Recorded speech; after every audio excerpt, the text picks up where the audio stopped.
tunazo na tunatamanazo. Tukialikwa shughuli tushughulike, kila mtu ni mtu. Habari za kujisimamia kwenye majambo yetu siku hizi tutaki.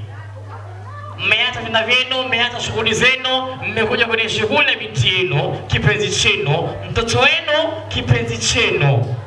Naomba tusimame, tunakuja kati, tunazungusha duara kama tunasubiri maharusi. Kila mtu ni bosi, kila mtu tajiri. Angalizo kwa watu ambao wanajiita misezi fulani. Sheria kujiita misezi fulani, ukienda kwenye shughuli zingatia pochi na kiatu. Usijiite misezi fulani ukienda kwenye shughuli pochi nyeusi, kiatu chekundu, umekuwa